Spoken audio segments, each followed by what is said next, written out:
अग्रणी सांस्कृतिक अनुष्ठान श्री श्रीक्षेत्र सूचनापुरी द्वारा आयोजित और श्री जगन्नाथ संस्कृत विश्वविद्यालय सहभागितारे और भारत प्रधानमंत्री दृष्टिकोण माँ गछटी द्वारा अनुप्राणित हो विश्वविद्यालय परिसर में शनिवार पवित्र बौलाचार वृक्षरोपण कार्यक्रम अनुष्ठित हो जाए। पवित्र प्रयास प्रभु जगन्नाथ दिव्य परंपरा सहित गभीर भाव में जड़ित।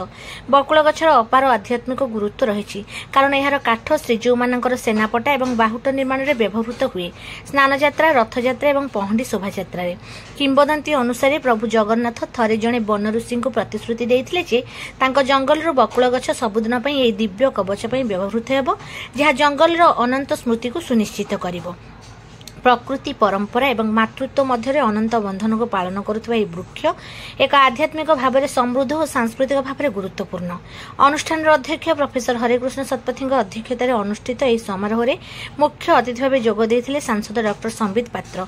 अन्यतम अतिथि भाव पूर्वतन विधायक जयंत कुमार षडंगी, केन्द्रीय संस्कृत विश्वविद्यालय सदाशिव परिसर निर्देशक प्रभात कुमार महापात्र, श्रीमंदिर परिचालना कमिटी सदस्य जगन्नाथ पूजा पंडा सामंत, डॉक्टर सिद्धेश्वर महापात्र, कृष्णचंद्र सामंतरा, गणेश दास महापात्र, रामनारायण गोच्छिकार, महंत रघुवीर दास महाराज, विश्वविद्यालय कुलसचिव प्रज्ञाश्री प्रियबंदा, गवेषक डॉक्टर भास्कर मिश्र, रथ पर्यवेक्षक सुदर्शन मेकाप और भोई सरदार रवि भोई प्रमुख अतिथि भाव जोगदे कार्यक्रम भूयसी प्रशंसा करने सहित बौल वृक्ष रोपण करथिले।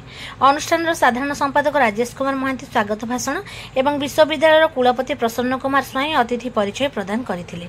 अनुष्ठान सांस्कृतिक संपादक श्याम प्रकाश सेनापति धन्यवाद अर्पण करथिले। एही कार्यक्रम में 200 बौल चारा लगा जायछि। कार्यक्रम में विश्वविद्यालय समस्त छात्र छात्री, अध्यापक, अध्यापिका और कर्मचारी सहयोग करथिबा बेले अनुष्ठान पक्षरु भरत कुमार नायक, विद्रोह केशरी सिंह, सत्यव्रत दास, नारायण पात्र, देवेंद्र महापात्र, सौम्यरंजन मिश्र, शिवसुंदर मिश्र, भवानी शंकर, पुष्कर साहू, पूर्णचंद्र ओझा और प्रशांत कुमार साहू प्रमुख परिचालन सहयोग करथिले।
स्वस्ति नस्तार्क्ष्यो अरिष्टानेमिः स्वस्ति नो बृहस्पतिर्दधातु प्रेखादशवामारुताः पृषणीमाताराः शुभं जावानो विदधे कुजगमायाः अग्निर्जिह्वामनवः सूरचक्षुषु सृषवे नो देवा अवसागमन्निः भद्रां कर्णेभिः शृणुयाम देवा भद्रां पश्येमाक्षभिर्यजत्राः स्थिरैरङ्गैस्तुष्टुवाग्गुंसस्तनु भिर्व्यशेमहि देवहितं जदायुः शतमेन्नु शरदो अन्तिदेवा जतरा नश्चकरा जरसन्तनूनाम् पुत्रासो